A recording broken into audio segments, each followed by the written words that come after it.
Imagine waking up one morning and realizing the world is at war, not in a movie, not in a history book, but in real life. Cities are burning, families are being torn apart, and every decision being made could change the future of humanity. At first, the United States watched this storm from a distance, but step by step, America was pulled into the deadliest conflict the world has ever known. Today, we're diving into World War II from the U.S. perspective, not as a textbook lesson, but as a living story of fear, sacrifice, and power. Stay with me, because by the end of this video, you'll understand not just what happened, but why World War II still shapes your life today. In the years leading up to World War II, the United States found itself standing at a distance from a world that was slowly unraveling, watching events unfold with a mix of concern, fear, and deliberate caution. The memory of World War I was still painfully fresh in the American mind, not as a glorious victory, but as a costly and traumatic experience that had taken the lives of more than 100,000 American soldiers and left countless families broken. Many people believed the country had been dragged into a European conflict that was never truly its own, and when the war ended, the promise that it would be the war to end all wars quickly turned into disappointment. By the 1920s and 1930s, this sense of regret evolved into a powerful desire for isolation, a belief that America's best protection lay in staying out of foreign entanglements and focusing on its own future. At the same time, the nation was struggling to survive one of the darkest economic periods in its history. The Great Depression had crushed confidence, emptied savings, and pushed millions into unemployment. Breadlines and shuttered factories became common sights, and for many Americans, daily survival mattered far more than political changes happening across oceans. President Franklin D.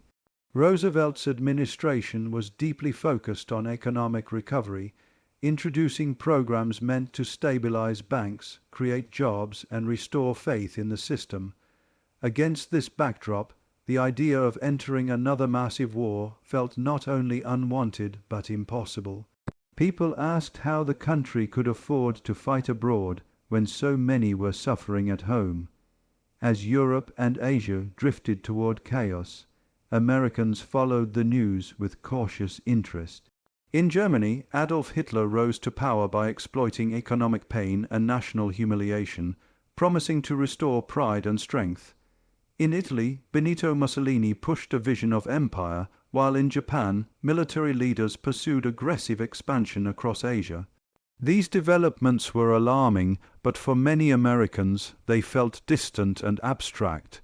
Newspapers reported on invasions and political speeches, radio broadcasts described battles and alliances, yet the Atlantic and Pacific Oceans still seemed like vast protective barriers. There was a widespread belief that no matter how bad things became elsewhere, the United States could remain safe if it chose not to get involved. This mindset was reinforced by political action. Congress passed a series of neutrality acts designed to prevent the mistakes that many believed had drawn the nation into World War I.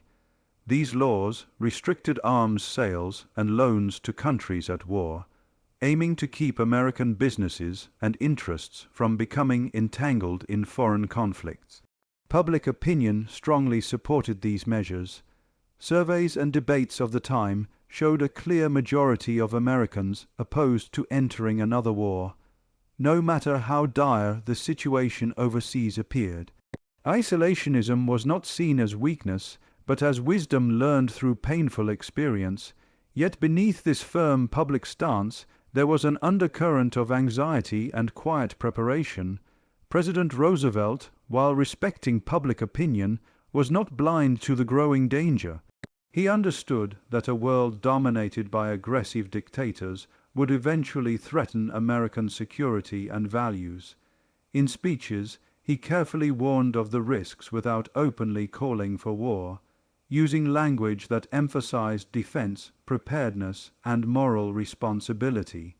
Gradually, he pushed for increased military spending and modernization, arguing that a strong defense was essential even in times of peace.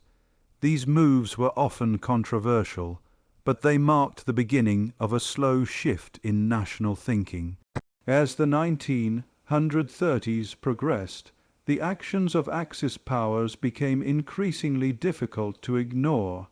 Germany's invasion of neighboring countries, Japan's brutal campaign in China, and Italy's expansion in Africa revealed a pattern of unchecked aggression. Each new headline chipped away at the illusion that America could remain completely untouched. Still, many believed that involvement would only bring more suffering. The debate between intervention and isolation grew louder, dividing politicians, journalists, and families around dinner tables. Some argued that aiding other nations was a moral duty, while others warned that even indirect involvement could drag the U.S. into another catastrophic war.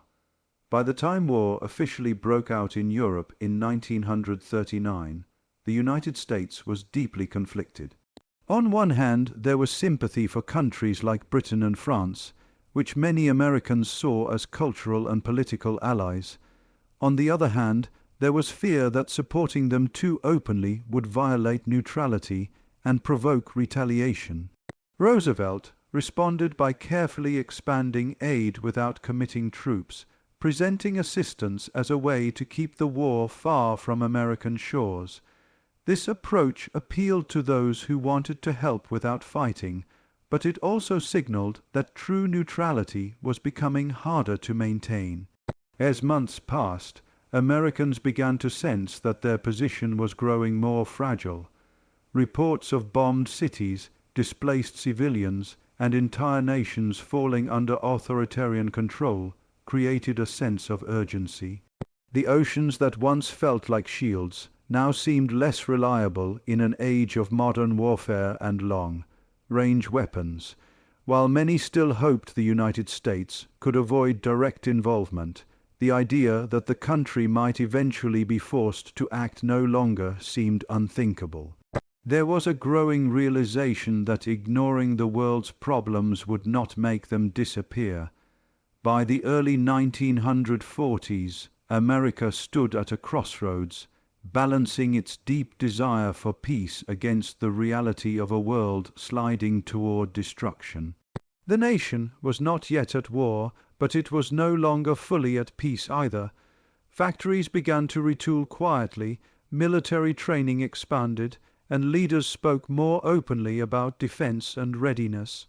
The United States was still officially neutral, but mentally and economically, it was edging closer to a conflict it had tried desperately to avoid, waiting in a tense, uncertain state for whatever moment would finally force its hand. The morning of December 7, 1941, began like countless other Sundays across the United States, calm, ordinary, and filled with routines that felt safely predictable.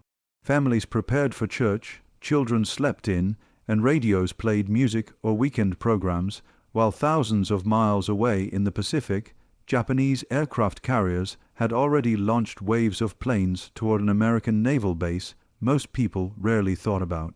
Pearl Harbor was seen as a strategic outpost, not a front line, and the idea that it could be attacked without warning felt almost unimaginable. That sense of security vanished in a matter of minutes when bombs began falling from the sky and torpedoes tore through battleships anchored in the harbor. The attack was sudden, violent, and devastating. American sailors ran through smoke and fire, trying desperately to reach their stations as explosions shook the ground beneath their feet. Ships capsized, aircraft burned on the airfields, and the sound of sirens mixed with gunfire and screams. For those caught in the attack, time seemed to slow, each second stretching into a nightmare of confusion and fear. More than 2,000 Americans were killed that morning, and many more were wounded, leaving a wound on the nation's consciousness that would never fully heal. News of the attack spread rapidly across the mainland. Radio stations interrupted their programming with urgent bulletins, and families gathered around their sets in stunned silence. For many listeners, the words felt unreal, as if they were hearing the opening lines of a disaster movie rather than a real event unfolding in their own country. Newspapers rushed to print special editions, and by evening the full scale of the destruction began to sink in. Shock quickly turned into anger, and disbelief hardened into resolve. The next day, President Franklin D.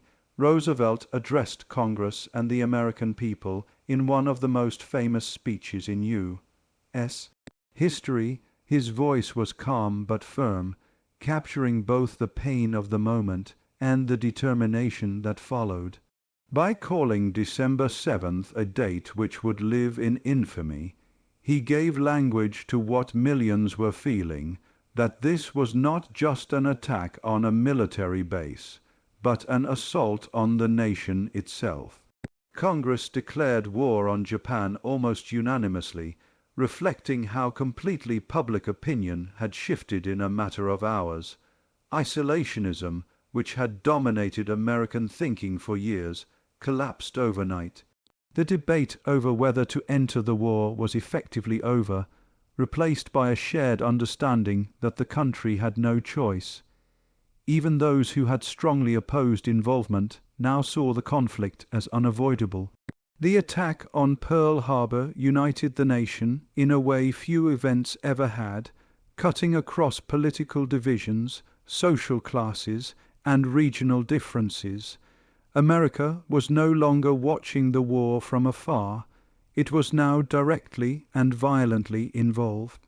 Within days, Germany and Italy declared war on the United States, expanding the conflict into a truly global struggle. The realization that the nation now faced enemies on multiple fronts was sobering. Yet, instead of panic, there was a remarkable surge of unity and purpose. Recruitment offices filled with volunteers eager to serve, while others prepared to be drafted. People understood that their lives were about to change, and many accepted that reality with a sense of duty rather than fear. The transformation of the country began almost immediately. Factories shifted into wartime production, and government agencies moved at a pace rarely seen before. The scale of mobilization was staggering, as if the nation had been holding its breath and finally exhaled all at once.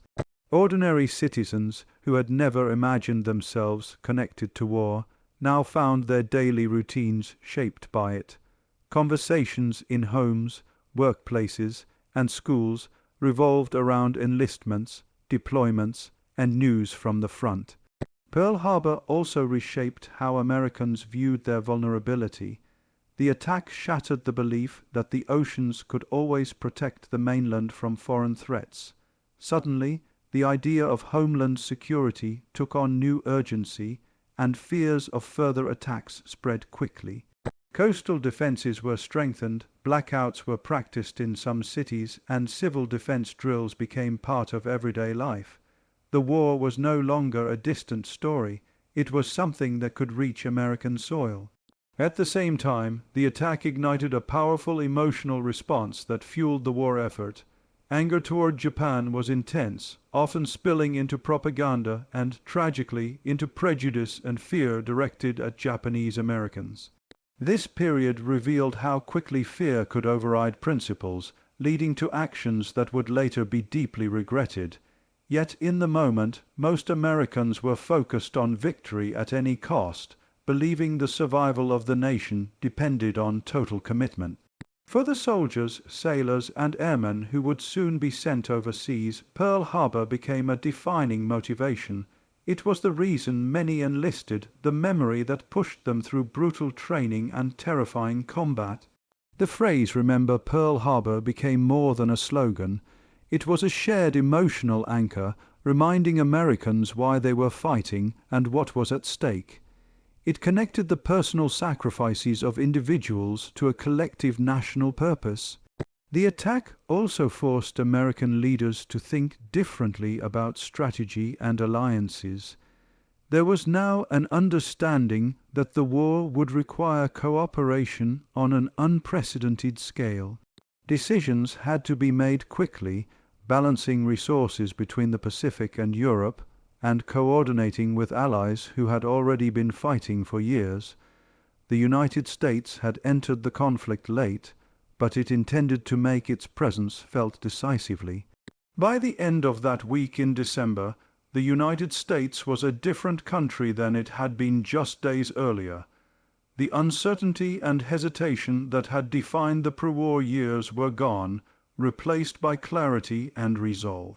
The nation had been attacked, its people killed, and its sense of safety shattered.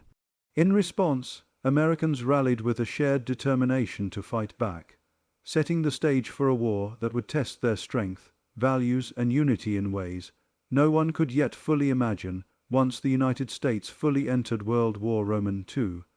The conflict did not remain confined to distant battlefields but spread into the daily lives of nearly every American citizen, transforming the nation from the inside out.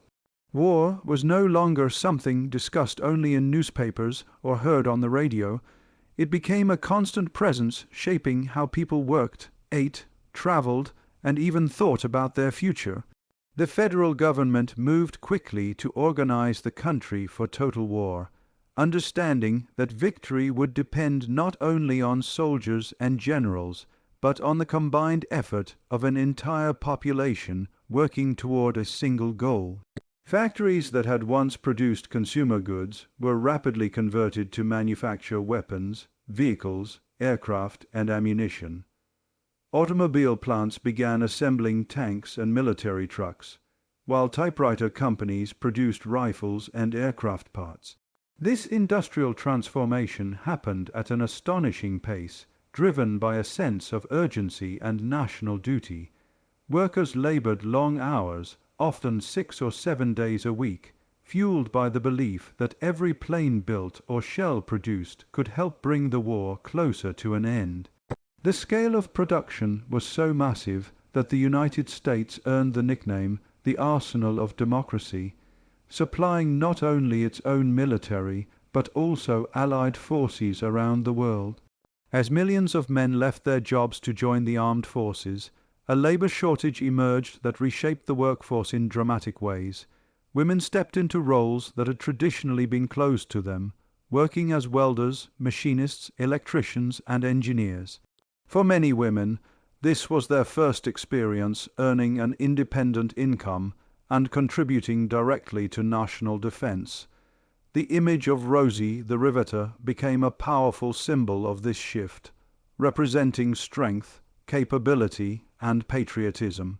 Although many of these women would be expected to return to domestic roles after the war, their contributions permanently changed perceptions about what women could do. The war effort also drew in minorities who sought opportunity and recognition in a society that still practiced widespread discrimination. African Americans moved in large numbers from the rural South to industrial cities in the North and West, finding jobs in defense plants and shipyards. While segregation and inequality remained, these new opportunities helped lay the groundwork for future civil rights movements. For many, the contradiction between fighting for freedom abroad while facing injustice at home became increasingly clear, planting seeds of change that would grow in the decades to come. Daily life on the home front was marked by sacrifice and adjustment. The government introduced rationing to ensure that resources were fairly distributed and prioritized for the military. Items like gasoline, meat, sugar, coffee, and rubber were limited, forcing families to plan carefully and make do with less. Victory gardens appeared in backyards and community spaces, allowing people to grow their own vegetables and reduce pressure on the food supply.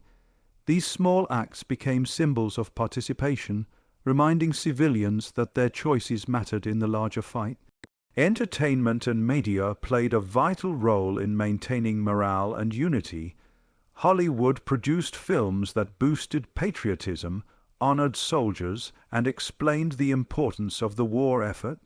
Radio programs delivered news from the front alongside music and comedy that offered brief escapes from anxiety. Popular culture reinforced a shared narrative of purpose, helping Americans feel connected to each other and to those fighting overseas.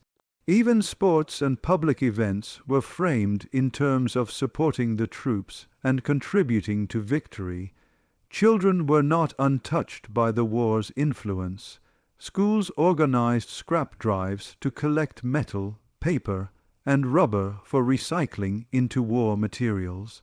Young people bought war bonds with their allowance money, proudly feeling part of something bigger than themselves. Lessons emphasized patriotism and civic duty, shaping a generation that grew up with a strong sense of national identity and responsibility. For many children, the war defined their earliest memories, leaving a lasting impression on how they understood the world. The government expanded its role in citizens' lives in ways that would have seemed unimaginable just a few years earlier. Agencies coordinated production, controlled prices, and regulated wages to prevent inflation and ensure stability. While these measures were sometimes frustrating, most Americans accepted them as necessary sacrifices. There was a widespread belief that everyone needed to pull together, and that personal inconvenience was a small price to pay for victory. This collective mindset strengthened social bonds and reinforced the idea of shared destiny. At the same time, fear and uncertainty lingered beneath the surface. Families worried constantly about loved ones serving overseas, anxiously awaiting letters that could take weeks to arrive. Telegrams delivered by uniformed messengers were dreaded symbols of loss. Despite the optimism promoted by propaganda, grief and anxiety were common experiences, quietly shaping daily life. Yet even in moments of sorrow, communities rallied around one another, offering support and comfort. The war economy also brought unexpected prosperity after years of depression. Jobs were plentiful, wages rose, and many families experienced financial stability for the first time in a decade. This economic boost helped restore confidence and optimism, reinforcing the belief that the nation was moving forward together. Savings increased, and people dreamed of a better life after the war, imagining homes, education, and opportunities that had once seemed out of reach. By turning nearly every aspect of society toward a single purpose, the United States demonstrated the power of collective action on an unprecedented scale. The home front became as essential to victory as any battlefield, proving that wars are not won by armies alone, but by nations willing to mobilize their people, resources, and values in pursuit of a common goal. As the United States moved deeper into World War II, the reality of fighting a global conflict on two massive fronts became clear, demanding careful coordination, enormous sacrifice, and an unwavering sense of purpose. In Europe and the Pacific, American forces faced very different enemies, environments, and challenges. Yet the mission remained the same: to defeat aggressive powers that threatened global stability and freedom. From the perspective of American soldiers and civilians alike, the war was no longer an abstract struggle, but a relentless test of endurance, adaptability, and belief in a shared cause. In Europe, the first priority was stopping the expansion of Nazi Germany, whose armies had swept across the continent with alarming speed. When American troops first arrived, they joined allies who had already been fighting for years, learning hard lessons about modern warfare. Early engagements revealed inexperience and exposed weaknesses, but they also forged resilience. Commanders adjusted tactics, coordination improved, and confidence grew as American forces proved they could stand alongside seasoned Allied armies. Each battle carried both strategic importance and symbolic weight, demonstrating that the United States was committed to seeing the fight through. The build-up to the invasion of Western Europe was one of the most ambitious undertakings in military history. Months of planning, training, and deception were required to prepare for a single day that would determine the future of the war. On June 6, 1944, thousands of American soldiers stormed the beaches of Normandy under heavy fire, facing obstacles that seemed insurmountable.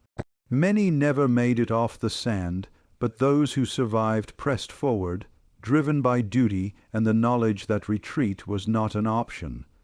That day marked a turning point, opening a new front that would slowly but relentlessly push toward Germany itself.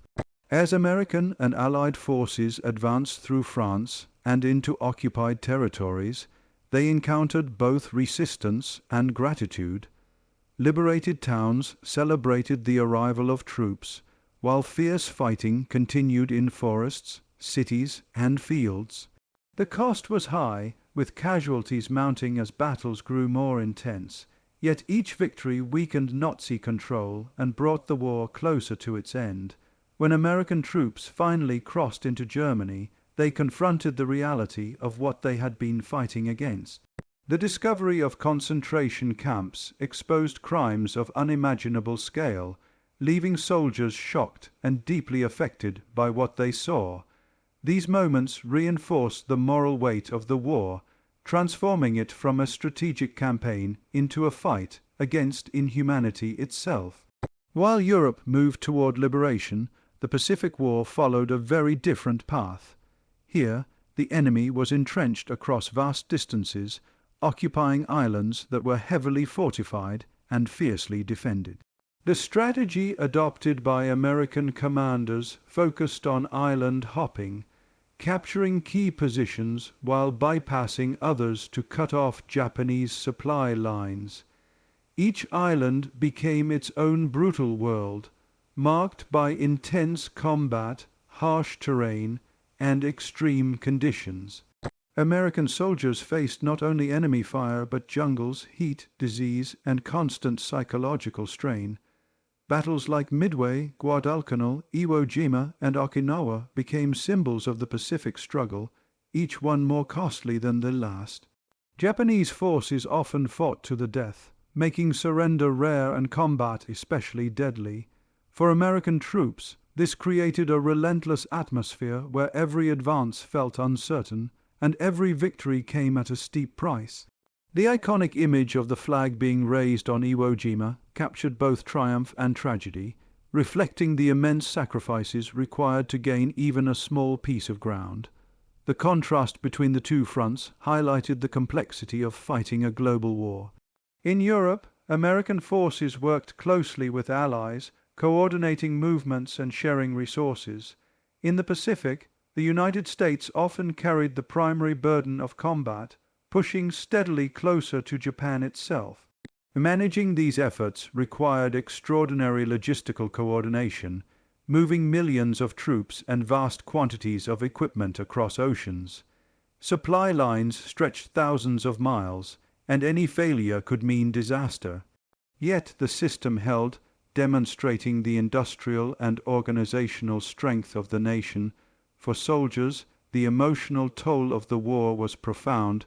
Long separations from home, constant danger, and the loss of comrades shaped their experiences in ways that would last a lifetime.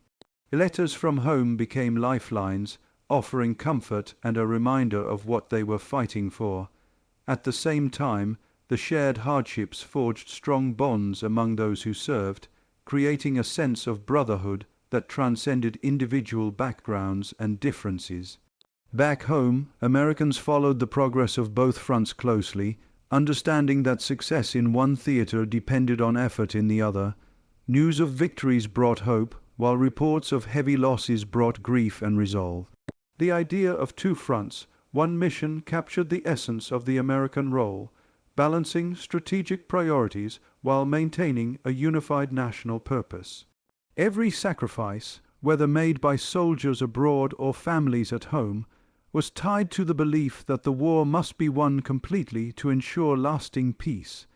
As the Allies closed in on Germany and American forces advanced ever closer to Japan, it became clear that the tide had turned. The enemies were no longer advancing but retreating, their resources strained and their options narrowing. Yet victory was not immediate, and the final stages of the war proved some of the most difficult and costly. Still, there was a growing sense that the immense effort and sacrifice were beginning to pay off, and that the mission undertaken on two distant fronts was steadily reshaping the course of history. As World War II drew to a close, the sense of relief in the United States was overwhelming, but it was mixed with exhaustion, grief, and a deep awareness that the world had been permanently altered. In Europe, the surrender of Nazi Germany in May 1945 brought celebrations unlike anything Americans had experienced before. Crowds poured into streets, church bells rang, and strangers embraced one another, united by the knowledge that years of sacrifice had finally led to victory. For many families, this moment carried bittersweet emotions, joy for the end of fighting alongside sorrow for loved ones who would never return. The war in Europe was over, but its scars were visible everywhere, in destroyed cities, displaced populations, and memories that would last a lifetime. American soldiers who had fought their way across Europe now began to understand the full meaning of what they had helped defeat. The liberation of concentration camps revealed horrors that words could barely describe, leaving many deeply shaken. These discoveries confirmed that the war had been about far more than territory or power. It had been a fight against systematic cruelty and genocide. For Americans at home, learning about these atrocities reinforced the belief that the sacrifices made had been necessary, even unavoidable. The idea that the United States had played a role in ending such evil became central to how the nation understood its wartime identity. Yet even as victory was celebrated in Europe, the war continued in the Pacific. Japan showed no sign of surrender, and American forces faced the grim reality of what an invasion of the Japanese mainland might require. Military planners estimated enormous casualties on both sides, numbers so high they were difficult to fully comprehend. The battles of Iwo Jima and Okinawa had already demonstrated how fiercely Japan would defend its territory, and these experiences weighed heavily on American leaders. The question was no longer how to win, but how to end the war as quickly as possible. It was in this context that the United States made one of the most consequential decisions in history. The atomic bomb, developed in secrecy through the Manhattan Project, was now ready. In August 1945, American aircraft dropped atomic bombs on the Japanese cities of Hiroshima and Nagasaki. The destruction was immediate and unprecedented, leveling cities and killing tens of thousands in an instant, with many more suffering in the aftermath. Within days, Japan announced its surrender, bringing World War II to an official end. From the U.S. perspective at the time, the decision was framed as a means to avoid a prolonged invasion and save countless lives, though it would remain one of the most debated and morally complex choices ever made. When the war finally ended, American soldiers began the long journey home. They returned to a country eager to welcome them, but also unsure how to fully process what had just occurred. Parades and celebrations honored their service, while families tried to rebuild normal lives after years of separation and uncertainty. The federal government recognized that supporting veterans was essential, leading to programs like the GI Bill, which provided access to education, home loans, and job training. These initiatives helped millions of veterans transition back into civilian life and played a major role in shaping post-war American prosperity.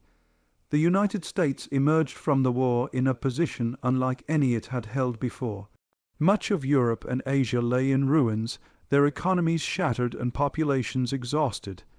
In contrast, the American homeland had been untouched by large-scale destruction, and its industrial capacity had expanded dramatically.